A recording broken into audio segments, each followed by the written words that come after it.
welcome to the Steve-O and Goody podcast. We just want to take an opportunity this real quick to welcome you. Today, we're going to talk a little bit about the trials and tribulations of a couple of particularly good-looking hunters. Traipsing around the Australian bush. two young, very good-looking and tall. Yeah, tall. Freakishly tall.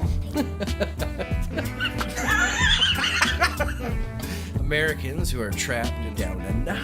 And our experiences living over here and hunting here and elsewhere around the world. We're going to get on with that today, so stay tuned. It's the Steve-O and Goody Show, live from...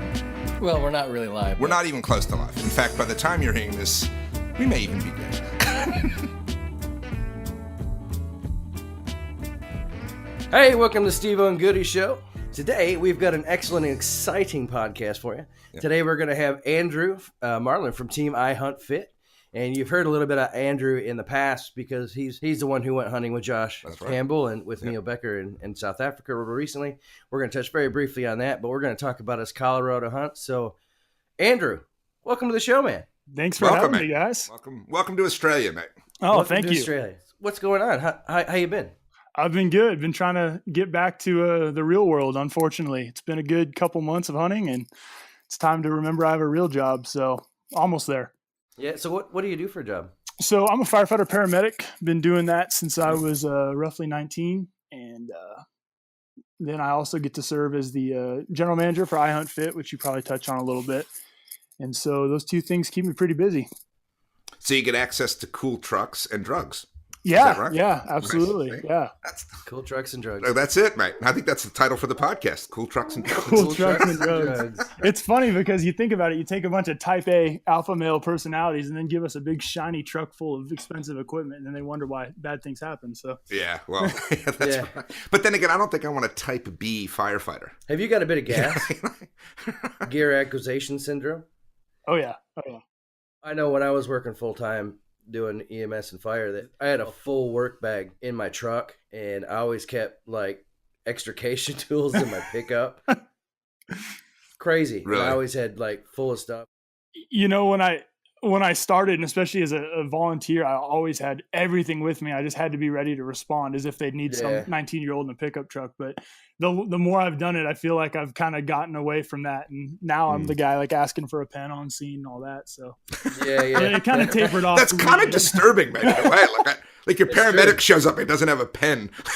Yeah, well, that's it. You know, because people don't realize that half of that call is right in that report. Yeah, absolutely. Yeah, I'll be with the patient for 10 minutes and with the report for 2 hours. So start. The company that I worked for some reason thought we needed to look like security guards. Oh yeah. So we just had the solid black pants with no side pockets. Ooh. So we didn't have the cargos. So if you wanted to carry, you wanted to carry your shears on, you had to buy one of the little belt packs. Oh yeah, the belt pack. That. Oh, yeah. Hate it. And then we had the white shirt with the black lapels on it. Oh yeah. And so we looked like idiots. Well, in a white shirt, we look like security guards. In this job, that's the last thing you want to be doing is trying to keep a white shirt clean. It's it. You know, you learn about how to get blood out of your shirt with peroxide and the club soda and all that. Yeah. Yep. I remember that. And so you're done with the hunting for the season, is that right? Are you wrapped up now? Well, no, I'm not done. We're actually just getting started with our season, but based on kind of the tags that I was able to acquire. You know, the majority of my big hunts are over with. I've still got a coos hunt or an archery tag in December coming up that I'll be hitting pretty hard. And then we'll have our small game. But as for big game hunting, I'm pretty tied up, pretty well done until January at this point. So it'll be a nice little break, to be honest with you. Yeah. So what do you do in January? So January is when the season starts over. So in Arizona, we have basically January, in my opinion, is the number one season to bow hunt because that's when deer and javelina season are both open archery. And then we can only kill one deer a year in Arizona. So if you've killed a deer at any point during the fall, after December 31st, you start over. So assuming I fill my 2018 tag in December, then I can go into January fresh with a whole new set of tags and go from there. Nice. Excellent. Yeah. So January, is that when Matt came down with you? Yeah, he came down the first time. So we have 3 archery seasons that are all over the counter here. And so he came out last January, and Q's deer were pretty tough. We had a couple close calls, couldn't make it happen. Then so he just came out for the I guess it'd be like the mid-season, or a lot of guys would call it early season, and that's our late August and early September hunt. So that just kind of finished up, and so he came out for that. And again, quite a few close calls, and hopefully he'll be able to come out in December again and make it happen. So that'd be nice. So for the listeners that haven't heard, Matt is the head coach for Team I Hunt Fit, and Andrew is the production manager for I Hunt Fit. Is that correct? Production manager? General manager. General manager. I don't know what difference it means, but we've got a lot of way more talented people than me on the production side of things. So I was going to say that doesn't include Steve-O, but we'll talk about that later. We'll talk about Steve-O's production value later. But so in terms of, I guess, for our Australian listeners because it's quite different here, we don't have a tag system or set seasons, except for one part of Victoria with one particular species of deer. That's actually very, very narrow. It's called a hog deer. And it's basically you get 1 month to hunt it. But other than that, we really don't have seasons here. How do the tag systems work? Just a kind of quick overview in Arizona. So you get an X amount per calendar year, and then you start afresh. And then do you try to get everything at the beginning of the year? Or how does that work if I was coming from Australia to Arizona to hunt? Yeah, so there's two ways you can acquire a tag in Arizona. And I think the easiest example would be deer. And with deer, archery tags are over the counter, which means you can just go into any sporting goods store and pick up a tag and walk out and you're good to go. Or then we have a lottery, which is for rifle hunts with deer. And then depending on the species, some species are only lottery in Arizona, like elk and bighorn sheep, stuff like that.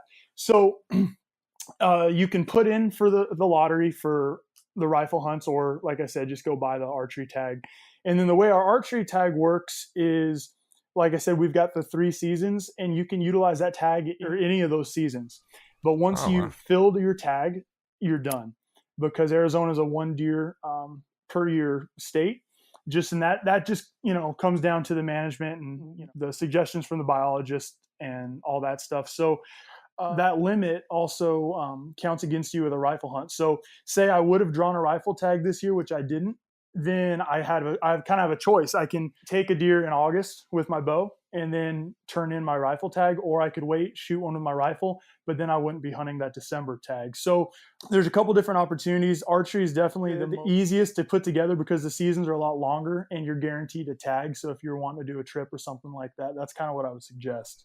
Nice. Okay. I don't know if that kind of briefly answers your question there. Yeah, no, it's good. It's good again because it's such a different system, and I think a lot of Yanks that we talk to don't get kind of the freedom we have here in a way, right? I mean, we can go up to a part of the northern part of the country, and I think one hunt we knocked over 28 pigs. Really? And yeah, I mean, now is that because most of the species you're hunting are invasive? Yes, absolutely. Okay. That's it. We're actually only allowed to hunt invasive species here. We're not allowed to hunt anything native. Yeah. Okay. Yeah. So but we've got 6 kinds of deer. Yep, 6 species of deer. Goats, pharaoh bulls, pigs. 1-hump camels. You can hunt 1-hump camel here. You can hunt donkeys as well out in the middle of the country. You've got brumbies. Yeah, brumbies, which it's weird shooting a horse. I've done it about half a dozen times, and I don't know how you feel about horses. People get quite emotional either way. I've learned to hate them because they bust pig hunts. So you'll be stalking a mob of pigs, and some flipping horse comes along. And after a while, you're like, you know what? I'm shooting the horse. I got no problem now. I'm happy to see Mr. Ed on the ground. So, but actually, all joking aside, they're quite challenging animals to hunt because they're tall, big field of vision. They're kind of skittish of people, but they kind of know what you are. So it's quite an interesting experience. But I was just saying, it's interesting you bring that up. When I was hunting in Africa, not too long ago, Neil, my PH, looked over at me at one point. We had a zebra coming in. He's like, "Will you shoot a zebra?" And I was like, "Honestly, I don't know if it's worth the hassle." It's so funny how a horse-like figure can get such an emotional response from people. Yeah. Right. And we'll touch on it, I think, with because we're going to talk about mountain lions in a little while. But yeah, you're right. It seems to me where cute or affectionate animals come into play, absolutely, people's views go right out the window. Right? Yeah, absolutely. Yeah. So you mentioned Africa. Yeah. So tell us a little bit about Africa. You don't have to go into detail because we're interested in some of the stuff you're doing in the States. But you recently went to Africa, and we talked to Josh. Yeah. I went into it knowing it was going to be cool, and it was definitely a childhood dream of mine to hunt Africa. And I think most bow hunters have at least thought of it. But man, I'm telling you, Africa is, you can't describe it or do it justice through any form of media. You have to experience it. And I was just blown away by the people. I mean, the hospitality at Red Sand Safari is just incredible, and the type hunting and the game. And honestly, I went into it not sure, because I'd heard mixed things. It's definitely a controversial topic, hunting in Africa. Is it a canned hunt or things like that? And it couldn't have been farther from the truth. And it was amazing to me how similar it was to hunting here in the States. We were climbing up in tree stands just like you would in the whitetail woods, in the eastern part of the United States. And the wind busted us, the weather played a factor. We didn't always see animal movement, which to me was neat. I liked that because it added that challenge, and we were truly hunting. We weren't in a petting zoo shooting anything that walked by. Oh, I'm not interested then, man. I heard your podcast with Josh, so we're big fans of petting zoos around here. I would imagine if you pay accordingly, you can make that happen. But you're absolutely right, man. You're absolutely right. But because I don't know if you heard of the podcast. I lived there for a year, and worked for a PH. So I absolutely agree with everything you just said, and I think the one topic I'd cover with Josh, and I'd be interested in your thoughts, is just the variety of game you see. If you, huntable game, because if you hunt whitetail, you may see whitetail, maybe mule deer, maybe a mountain lion, whatever. But man, in one day you can see a dozen species of antelope, all of which you can hunt. That was so cool, man. I mean, even if it wasn't on the list, just to see those animals, and it took me about a day and a half to realize I wasn't at the zoo. You're looking at these animals and there's so many different kinds of them, and they're right there. And it felt like I was at a wildlife park or something like that, because that was the only time I'd experienced anything like that. But to realize those are wild animals, and I felt right at home. I mean, the terrain is so similar to Southern Arizona. It didn't feel out of the ordinary for me until I realized I was looking at like a red hartebeest, And so that's right. So neat, man. Love the experience. And honestly, the biggest mistake any bow hunter can make is not going to Africa at some point. Yeah, and I don't care if you have to save for 10 months or 10 years. You won't be disappointed. Yeah, Goody and I are intending on going next year. Yeah, nice. So we're looking at. I got sign off from the Minister of Finance, commonly referred to as my wife. Right. She wants to go. Yeah, she wants to. She got stumped by an impala when we lived there a couple times. Like she tried to get an impala. It's her Moby Dick. It's her Moby Dick. Man, it's gotten away. So after about a bottle of wine, I won't give you the full transcript, but it was basically, she basically said, "We're getting a bleep, bleep, bleep, bleep, bleep, bleep impala." And I said, "Yes, dear." I had a very similar experience with impala. I can sympathize. Yeah, they are very narky, mate. They can be very quick and very edgy. And it's funny because I hear guys who hunt deer regularly, both in the U.S. and here, talk about how skittish deer are. It's like, mate, an impala is a whitetail on meth, mate. I mean, they are just... It absolutely is. Yeah, so...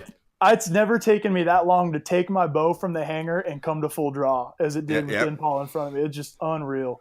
Yeah, very skittish. Something you brought up too that I think is important for people to understand about Africa, and it sounds like your wife hunts, but if your spouse, significant other doesn't hunt, it's still a great trip to take them on. I mean, absolutely. Generally the lodging is fantastic, the food's incredible. Like I said, hospitality is second to none. They're going to see animals whether they go out in the field with you or not, and it's just a unique, fun experience. It would be great to share with anyone, even if they don't hunt. So definitely a great place. Yeah. So real quick rundown on the animals you took in Africa when you were there. So as I said, it was cool. It was a challenge. I in 4.5 days of hunting, I killed 2 big game animals and then a guinea fowl, which is funny in itself. Anyone that knows me knows that I will get distracted by a bird in a heartbeat. I'm a wing shooter at heart, and I carried a special head with me just for that occasion. So I was pumped up to shoot a guinea fowl, and I've taken a lot of crap for that from the people that know me. But no, that's all right, man. Nothing wrong with that. Yeah, I ended up taking a warthog and a wildebeest. The warthog was my first animal that finally came in. We had really cool weather, and I think Josh touched on it a little bit. And we weren't seeing the animal movement. We had some high winds where it was tough to sit in a blind. They were swirling. Our scent was blowing all around. So warthog finally came in, and Naval, my PH for the day, said that's a nice warthog. and most importantly, it's a good representation of the animal. And that's all I need to hear. And let it fly. He's really cool. He's got a broken tusk, which to me just adds a ton of character. That's excellent. Excellent. Yeah, and and it was amazing, man. You hear about how tough African animals are, and they sure are. But I was fortunate that both my animals, died very quickly. I was able to put some good shots on them, and confidence in my equipment paid off. So fantastic. So yeah, and then I killed a wildebeest. I want to say it was the next night. They all kind of run together, but the herd came in. There was no good bulls. I think I had to fly out like the next day, and I said, "What do you think?" And he goes, "Well, will you shoot a cow?" And I said, "I'll shoot the oldest, most mature cow in the herd." Yeah. Yeah. And so she presented a shot, and I was able to take her, and she was just, such a neat animal as well. Yeah. So those are the two I took. I didn't quite have the killing spree that Josh did. Yeah, but, that's all right, man. That's okay. It was no, and we got to remember he's trained for this kind of thing for much longer. So his background played some benefit. And then I touched on Impala. That was my number one hit list animal going over there. And they came in, and everything was perfect. My form was great on my bow. I had pre-ranged everything, and the arrow went right where I was aiming. I just forgot that the Impala was standing at 25, not 20. And, and that was my only shot at an Impala, and so they still give me a hard time. Neil, he wouldn't let me take a 25-yard shot after that. He let me take a 26 or a 24, but he said that was my distance I wasn't allowed to shoot at. Oh, that's funny. That's funny. Yeah, but no, just incredible experience, man. I can't wait to go back. I don't know if it'll be next year, but it'll definitely be, within the next few years for sure. Excellent. Yeah. Excellent. We're actually talking about doing a podcast from there. Oh, that would be awesome. So we were hoping to do that, and we just got to hunting, and time went by so quick we never got to, unfortunately. But that would be a good podcast. Those guys are characters. Yeah, we're talking about going for a bit longer than you guys. I think we're talking seven to 9 days. That's the other thing I would recommend to anyone that's looking at going is don't go for just 5 days. I mean, take the time. You're already making the flight. Go for 7, 9, 15. Yeah. As many days as you can pull off. Yeah. Yeah. Looking forward to it. It'll be a good opportunity. Have you ever dreamed of hunting Africa, but you thought it was just out beyond your reach? Red Sand Safaris is situated in the heart of the Bushveld in the Limpopo province of South Africa. With plentiful hunting opportunities in the African bush, along with its diverse bird life and natural beauty, Red Sands is a must for any adventurous hunter. Red Sands boasts a wide range of game, from the smallest and tiny of steenbok to the mighty and dangerous Cape Buffalo. At Red Sand Safari, they not only cater for rifle shooters, but they also cater for the bow hunter. So no matter what kind of hunting you're into, they've got you covered. All you need is a spirit of adventure and good aim. Welcome to Red Sand Safaris, where professional hunter and outfitter Neil Becker will work with you on a personal level, one-on-one, to make sure that you have the exact hunt that you are looking for. If you're keen on getting this Africa dream going, contact us directly at contact.rssafaris, all one word, at gmail.com. And remember to leave us the country that you're living in so that we can get you out the correct brochure and price list. Is it time to make some dreams happen? I think it is. I'll be out there next year. Will you? So tell us a little bit about the stuff you did in the States right before, because I think we wanted to talk to you a little bit about, was it the coos deer? Is that? Yeah. Steve-O, because you'd mentioned that, Steve-O had mentioned that you were working on something and thought it'd be good for our Australian kind of listeners to. Yeah. Hey, starters, tell us a little bit about coos deer, because I know you're pretty passionate about coos. I do like some coos, yeah. So tell us all about it, man. So yeah, coos deer, they're a subspecies of the whitetail, or one of the recognized subspecies here in the States, and they're smaller in size, and I think in terms of score, Pope and Young minimum is like a 74 inches or something like that. Don't quote me on that, but so they're relatively small deer, but they live, they're pretty versatile in where they live. They like the higher elevation areas of the Sonoran Desert, and so you really can only find them in northern Mexico, southern Arizona, and southern New Mexico. And they tend to hang to what we'd call like the Sky Island regions, which are just these, small mountain ranges that just stick out above the desert floor, sometimes getting up into the 9,000 foot range. and then you'll find them all the way down on the desert floor. And I hesitate to say it because I've noticed, like we touched on earlier, everyone says their deer are the most skittish and the toughest to hunt. So I'm not even going to go down that road. But what I can tell you is they are very, very high alert, and you see videos of them, and they're very, very edgy. They'll come to water, take a drink really quick, and run, and then come back for another drink and then run. And so that's kind of what makes them fun to hunt, is they are pretty smart. It also makes them pretty frustrating. So it's a whitetail species. We hunt them pretty different than any other whitetail in the States. The terrain they live in is very open and steep country. So we're doing a lot of glassing and then working our way in, stalking there, or then we also will sit water. So, I mean, that's kind of a basic overview of Q's deer. I'm going to start rambling here, but cool little deer. Okay. It sounds a bit kind of like pronghorn hunting. Yeah, except the terrain is a lot steeper and rougher. But yeah, in terms of behavior, absolutely. Yeah. Because I lived out west before I moved to Australia. Oh, okay. And so I get that. You need to be able to shoot a little farther. Yep. Because you're going to have a hard time getting close because there's not much to cover you. Well, and they call them the gray ghost. And one of the weird things about them is sometimes they'll just vanish. And after watching them for a while, you'll kind of catch on to their tricks. And we had one last year during a rifle hunt. Actually, I was moving on a really nice buck, and I just couldn't see him.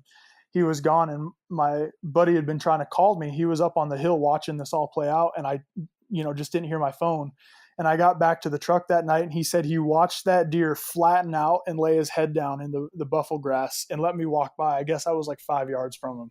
Oh. So they're just super smart. We've also glassed them up where they'll stand up into a mesquite tree, and get their rack up into the leaves where you can't see it, and they'll have people walk by. So just fascinating when it comes to their wit, Fantastic.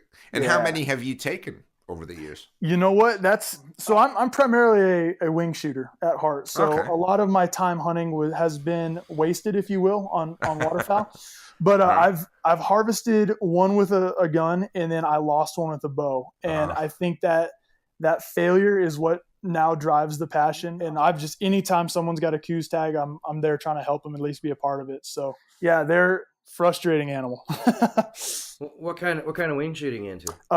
Big time waterfowl, and we do a lot of dove shooting. And to me, that's what I like about that is it's so different than big game hunting. It's so much more relaxing, and we can go out after work and kind of unwind. So I do a lot of dove hunting in the season, waterfowl, and then we've got 3 different species of quail here in Arizona.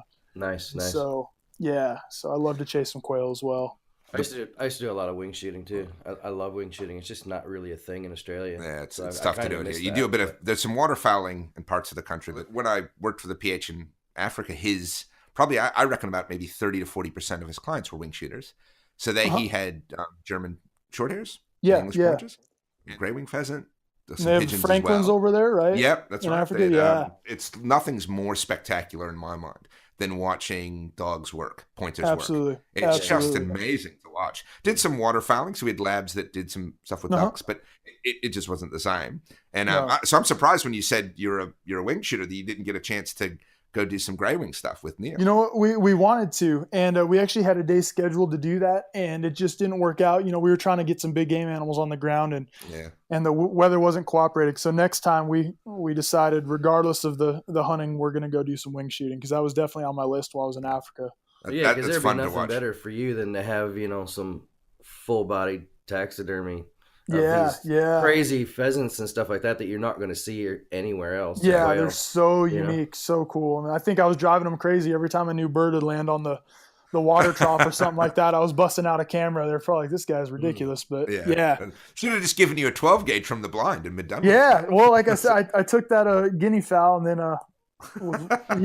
it was tough because I wanted to keep shooting guinea fowls, and if I'm honest, that would have been just as cool to me, but I didn't. I know that the animals over there utilize some of those birds as a confidence decoy, so I didn't want to keep scaring away birds every time they came to the blind. Otherwise, that's probably all I would have seen. But next time. Okay. All right. So getting back to wing shooting, so that's good. Well, again, I think when you go back, it's definitely worth doing Absolutely. a day. Because again, I'm not a huge wing shooter. I like a bit of it, and I've got a side-by-side 12 gauge, but I just kind of putz around with it. I'm not really any, madly into it or any good at it, but it's a lovely walk. And again, to watch the dogs work is quite impressive. Yeah, that's worth it all right there, whether you Yeah. shoot anything or not. Just watching those dogs work. Yeah, that's Now, excellent. you chase javelina as well. I know Yeah, that. Absolutely. I was keen to talk about I've that. seen that's kind of, you do that a lot, don't you? Quite a bit, yeah. So are there tags on that? Are there limits on javelina? There are. We can shoot. It's kind of a unique situation. We can shoot 2 javelina a year, but the tags have to be a separate hunt number. And so what I mean by that is every hunt, date and location is assigned a number, and I basically couldn't shoot 2 javelina at one time. So Okay. I would either have to shoot a javelina during a different hunt or in a different management unit, which is kind of how they break up the state to manage each herd individually. And so we can obtain one through a lottery. It's all lottery for javelina, but they give away so many permits for the javelina that you can generally pick up a leftover tag. Okay. And so the way that 2 javelina works is I draw one tag and then I'll go pick up a leftover tag. So do you eat javelina? I do. I've got some friends that enjoy it, so I prefer to support them in that. But that's a nice way of saying it tastes like shit. Is that absolutely, absolutely. You can make it edible and you can make it almost enjoyable, but at the end of the day, you can still eat it and go, "That's a javelina." So it's one of those things. I'm going to choose to shoot them because they are so much fun to hunt, and I couldn't tell you off the top of my head how many I've taken, but yeah, it's kind of one of those things. Like, I'm going to kill it. I'm going to at least utilize the meat in some way. So when I have to, I eat it. But that's not a ringing endorsement for javelina meat. No, right? no, it's nothing like an axis deer or anything like that. Yeah. Well, I guess at the end of the day, they're kind of like a big guinea pig. Yeah, they're actually in the rodent family. So a lot of people call them pigs and say they, and they look like pigs, they act like pigs. Actually, in talking to the guys in Africa, the behavior is very similar to warthogs, but they're actually rodents and more closely related to a raccoon. So if that tells you anything about their meat. Yeah, well, I'm not eating raccoon, mate. I'm sure I've done it once in my life. I have eaten raccoon. Yeah. I've eaten porcupine. I've eaten all kinds of weird stuff. Yeah, no, that's it. So, okay, interesting. Yeah. So now, did you come back from an elk hunt as well? Yeah, that was. So tell us about that. Yeah, that was quite an experience. So, again, like I was saying, in Arizona, some of our tags are lottery, and we have some world-class elk hunting here in Arizona. But I think in order to have that, we have a pretty tough draw. So I've been putting in for the elk tag that I want since high school and haven't drawn it. So we've decided we ought to go look at other states. And Colorado actually offers an over-the-counter archery elk hunt. And we knew going into it would be, a really difficult hunt because the pressure is so high. I think someone told me they estimated there 1 million hunters would hit the mountains of Colorado opening weekend of elk season. So basically, the idea was to get out there farther than anyone was willing to go. And we ended up talking to some guys through iHuntFit that had a connection with a landowner that would let us park on his property and then utilize his property to access some public land. We went up there and we set up a base camp on his property. He was nice enough to let us, kind of put up a bigger tent and park our truck there. And then we were prepared to spike out. And we ended up spiking out a couple nights. And long story short, we found the elk 6 days later. The guys I was with had hunted elk with it here in Arizona, and I've hunted elk, with other people's tags here in Arizona. And the behavior is just so different because these elk are so tuned into surviving. You've got 1 million guys looking for you. I think there's 280,000 elk in Colorado and 1 million elk hunters. So, if you do the math, you can see the pressure is pretty high. So anyways, we found the elk above tree line 6 days later. I think at that point we'd covered about 40 miles on foot, and we made our way up to where they were in the afternoon, and they worked their way out, and we had one cow at 150 yards. We started, working our way in, and the wind swirled, and as we know, that horrible feeling, when the wind hits the back of your ears. Yeah. And she took off, and so by that time it was about dark, and we made our way down to the spike camp, which was at the base of this mountain. It was about 1.25 miles and 1,200 feet in elevation change. And that was as close as we could get to the elk because that was the only water source we could find. And we knew we needed to be close to the water. Yeah. So we got back down and, the whole trek down at this point, our muscles and our legs and feet were so weak. We were rolling our ankles and tripping. And we just decided, we got back to base camp and we said, all right, we got to be real with ourselves. Is it worth it? And we kind of looked at the way the mountain was shaped and with the wind. And I think a lot of our decision was based off fatigue looking back at it, Yeah. But we decided that the elk weren't extremely huntable in that position. I mean, they'd put themselves there for a reason. And then we also had to realize that with the heat of the day, there was really no chance in getting that meat back to the truck and then into town and on ice before the meat would go bad. So we made the decision to go ahead and back out at that point. But it was a tough hunt. Definitely That's the most heartbreak, man. Yeah, it was a heartbreaker, especially knowing where those elk were. And it's one of those things now looking back, thinking like, was that the right decision or not? But ultimately I think we were starting to get really fatigued and kind of putting ourselves in a little more danger than necessary. And then also we wouldn't want to risk losing that meat. So we came back, spent a day at the lake doing some knee boarding and tubing and stuff like that. And, you stopped by the petting zoo to pick up some meat, didn't you? Oh yeah. Yeah. Well, what's funny? I saw a billboard on my way through Colorado that said, "Don't go home without elk meat." And it said a cow $2,000 and a bull $3,000. I thought, you've got to be kidding me. So apparently there is such a thing. You can just buy it. Yeah. Oh, that's hilarious. Hey, you want some of my recent elk kill? Yeah. Or the best thing is if it was actual live animal. Well, I think that's what it was. I think it was one of those, high fence, kind of more of a candid hunt type situation. But that's fantastic. But yeah, so I guess that is a thing for people. I wouldn't have felt good doing it, but that'd be a pretty good business idea, though. Hey, it's like if you get a bunch of guys with that much pressure and they're coming home empty, and they're like, "Hey, I can stop in here, pay $3,000, and shoot." Well, and that's the thing. Yeah, I told my buddies, I said, the most frustrating thing, we had made it to the top of the hill, and we're at like 10,000 feet looking down on all creation. I said the most frustrating thing about this hunt is that if we don't kill something or we don't kill something big, no one else is going to understand the struggle we went through for that small animal, that cow, that spike. And it's like, it's so frustrating because if people only knew, or if the guys' wives even knew, like, we were trying, because you get the pressure there, you better fill the freezer. It's like, well, we tried, so yeah, I can definitely see where the whole $3,000 and you get to take an elk home thing probably pays off for those businesses. Wow. That's crazy. So 10,000 feet up, I mean, your fitness level would have to be pretty amazing just to make that, let alone to hunt it.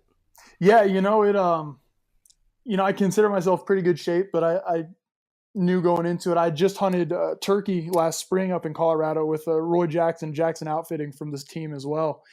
And I was like, man, this 10,000 feet is no joke. So I really, me and my hunting buddies took it pretty serious and started utilizing some of the iHunt Fit training programs. And I, it definitely showed. And I was glad I had put that effort, into getting in that kind of physical condition and really preparing in that way, because I don't think we would have made it 2 days without that. But it's still, at 10,000 feet, no oxygen, man. It was, like I said, one of the tougher hunts I've ever done for sure. This is actually the first podcast that I've said this out loud, but I'm actually also a member of Team iHunt Fit. Yeah. I got into it not long after my most recent back injury. I've had a lot of them. And yeah, so I just did a hunt up in the Flinders Ranges not long ago. I would not have survived up there without, the training that I got from that and working through it, because I had the major surgery earlier in the year. I mean, it wasn't like climbing in Colorado, because I used to live in Idaho, and it wasn't like climbing mountains out there, but I wouldn't have made up I wouldn't have made it up the hills. Yeah, because the Flinders Ranges, for your benefit, are they're a fairly large mountain range. Okay.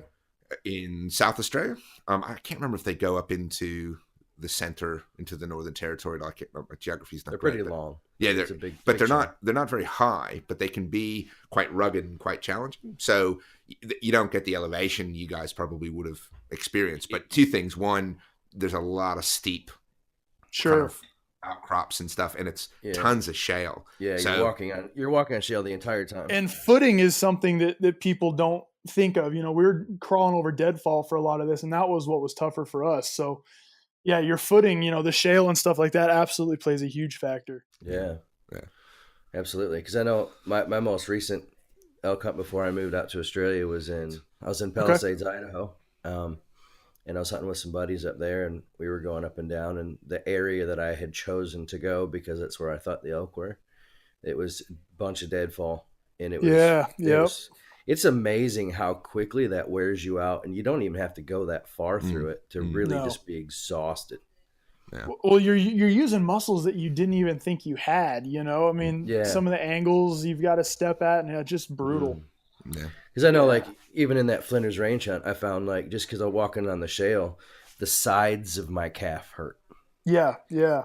Like, all this, like, I work the calf all the time, but I never thought about working the sides of my calf. But Mhm. just because the way your feet are kind of shifting, it's yeah, like you said, you're feeling muscles that you didn't know you had. Yeah. Yeah, I found the easiest solution for me was I just pay people to carry me. Oh, okay. Yeah. It works easier in Africa because the labor's cheaper, but Australia can be quite expensive. But I find it's really grueling on the guys that are carrying me. Right, I Right. see a lot of grimace, a lot of pain. Even through the sawdust at the petting zoo, or is that That's right. They've got to breathe that in. So lately they've been kind of negotiating with Well, me the to get thing them you got to dust understand masks and about stuff. Goody here is he doesn't go to the petting zoos that have the dust. They have to have marble floors. Yeah, that's Oh, right. Yeah, right. that's it. Yeah, Gluten-free feed for the animals. Well, that's Right. exactly right. Yeah. Like You know. I want to shoot a healthy animal. Goody's at a the zoo. quite fit individual as well. I was going to say I'm starting my own version of I Hunt Fit called I Hunt Fat.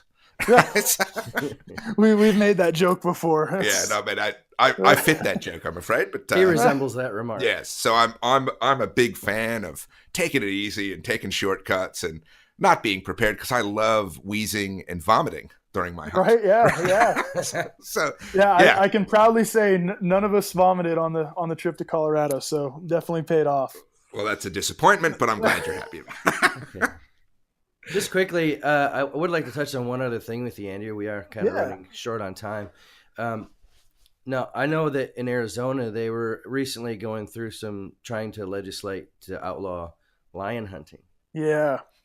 Tell us a Can you little tell bit us a little about bit that. about that? So yeah, it was so frustrating, and this is it's a constant argument, but we've got people making decisions on wildlife that don't spend a day out in the field, Mhm. And so first of all, Arizona is a huge cattle industry state, and that's a majority of our industry here.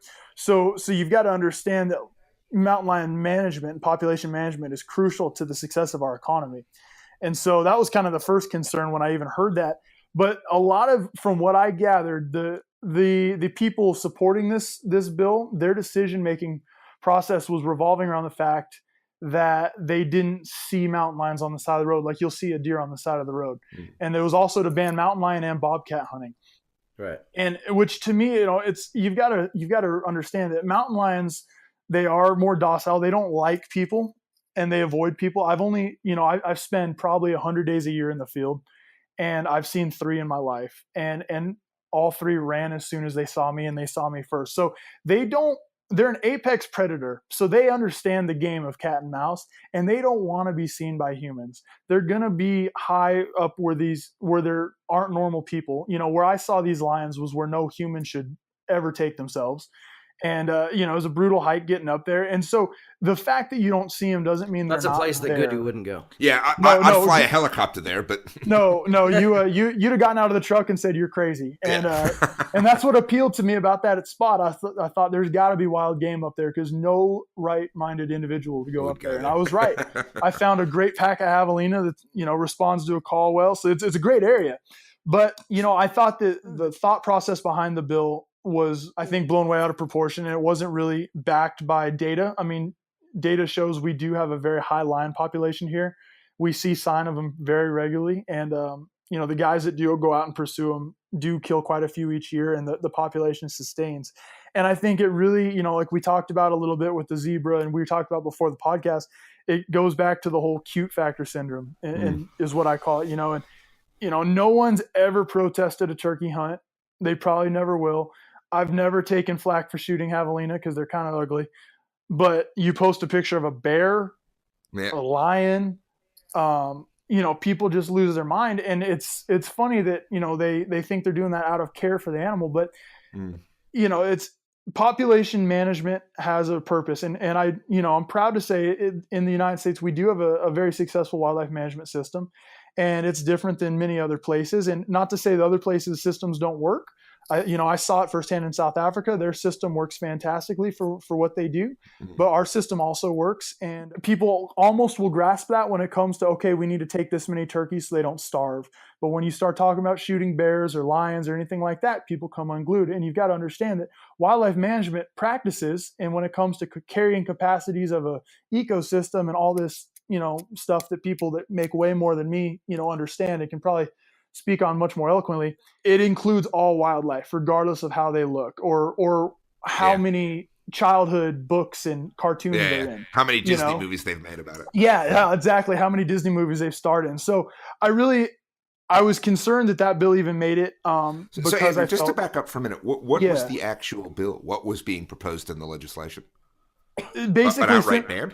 Simply put, outright ban on all mountain lion and bobcat hunting, which, you think about it, we've got javelina, which aren't known for being bright. We've got a lot of coos deer. We've got a lot of, cattle, as I mentioned. So these lions have a lot going for them. Yeah. And this is prime habitat. So if we didn't manage the mountain lion population, we would have, it would be a catastrophe. And, we see it in California too, where they never had a problem with lions attacking runners.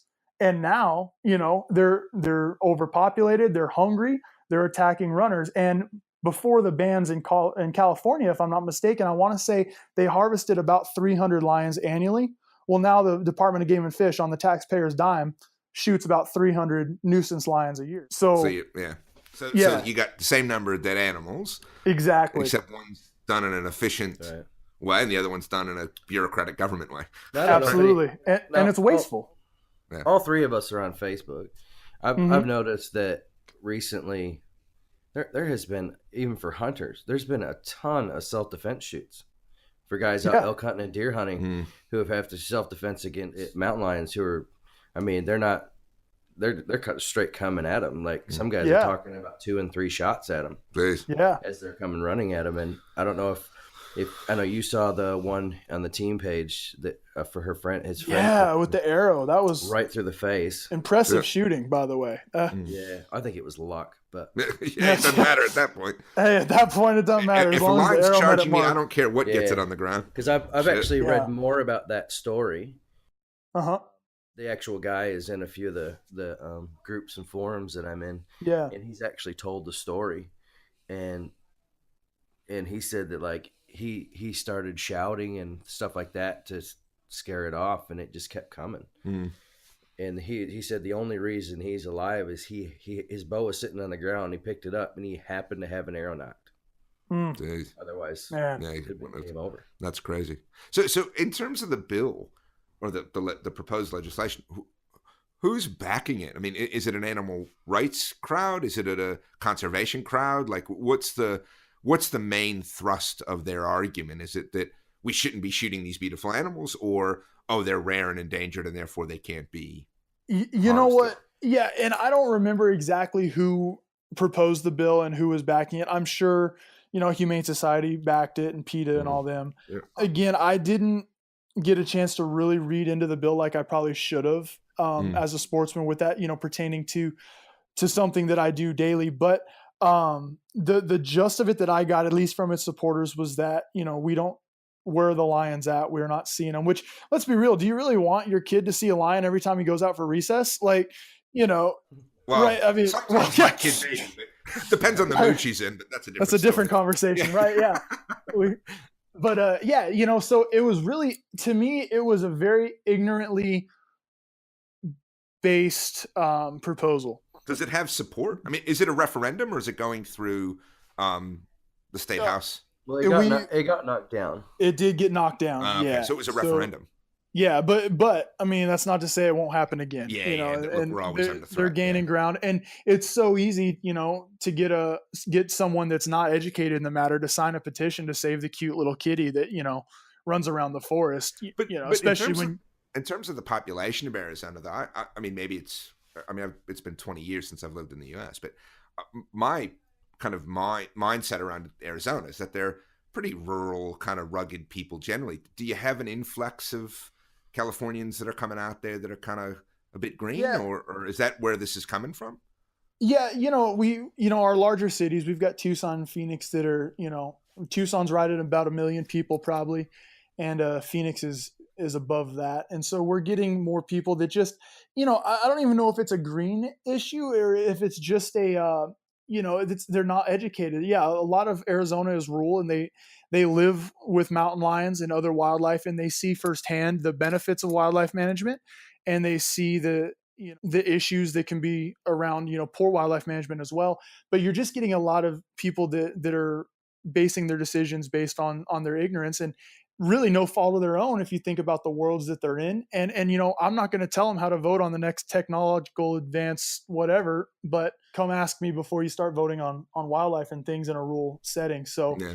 I think there is that. And yeah, there is, because our property values are much cheaper than California. People are able to sell their houses in California and come buy a house out in Arizona that's equal or greater than the house they had, and buy it outright. So we do get quite a few people from California and states like that in Arizona as well.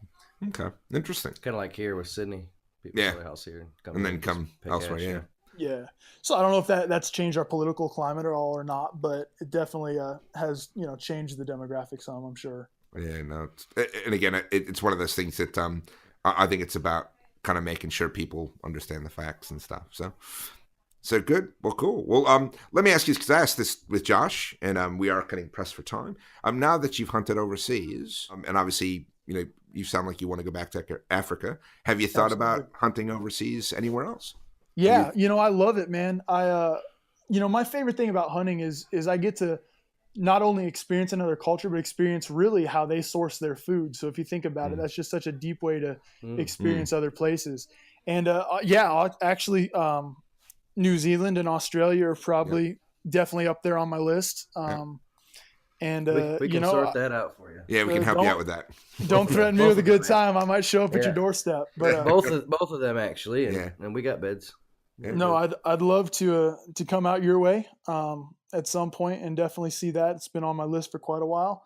And recently, some of the mountain hunting stuff up in the Alps and stuff has been kind of appealing. So just all depends on the opportunities that come my way.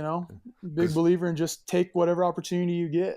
Yeah, because one of the things I when we talk to American hunters, a lot of them is like I hunt my stand. I've hunted it every year since I was 2, and I'm going to stay here, and I'm happy here. And then it's my 10 acres. Yeah, it's my 10 acres kind of deal. Yeah. And I think what I hope to see is as people go to Africa and other places, they start to see that actually there's a whole world out there, and you can hunt in a lot of it, right? And it's big, and it's got a lot of interesting game.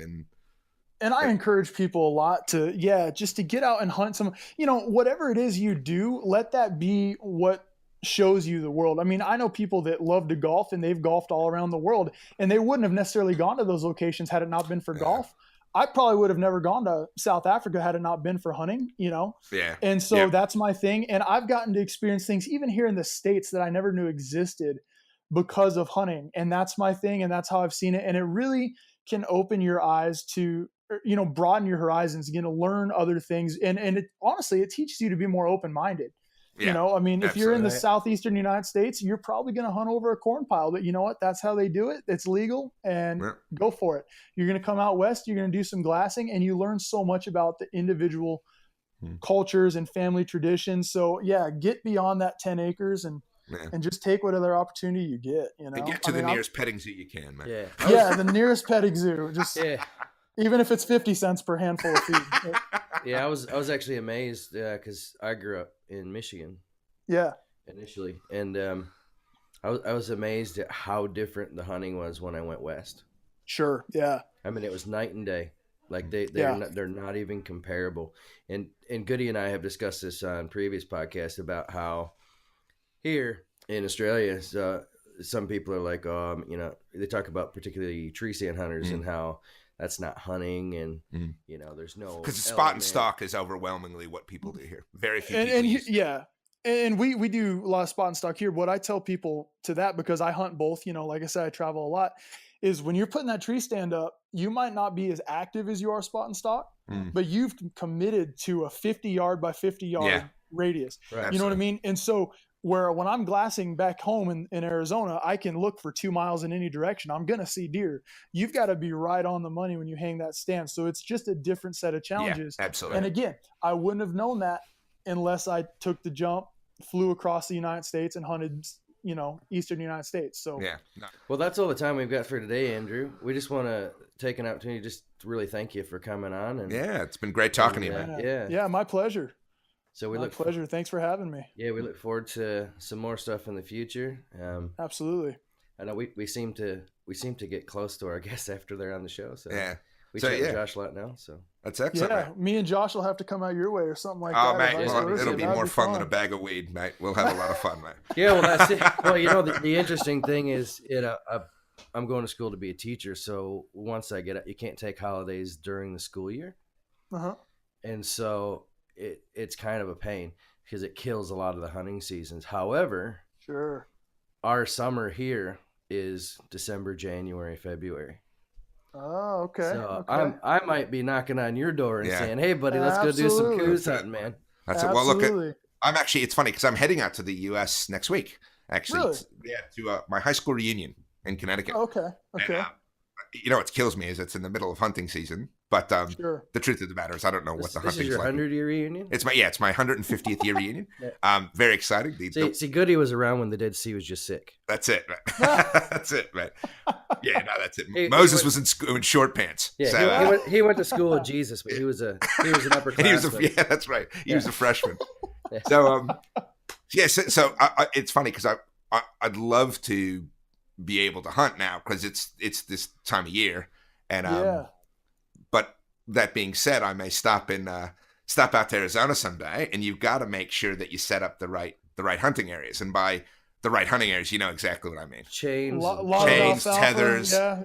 I want a big ear tag that I can take as a trophy, that kind of stuff, and show me where that $3,000 elk sign is, mate. He wants you to hide the tether. Go for a drive. Yeah, he wants it to be a small little hill right in front of the animal, so that it hides the tether. Yeah, so that when you're filming it, right, we can have the dramatic music. Then you got to take it off before he gets over there. That's it.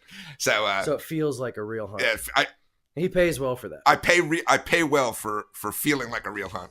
Yeah. Oh, okay, awesome. Yeah, I'll keep that in mind. So, no, well, look, that's it. We better get running because Steve-O's got to pay the bills, and so do I. So, mate, it's really great chatting with you. And again, we'll have to catch up face to face the next time we're on the same continent. Yeah, absolutely, guys. It's been fun.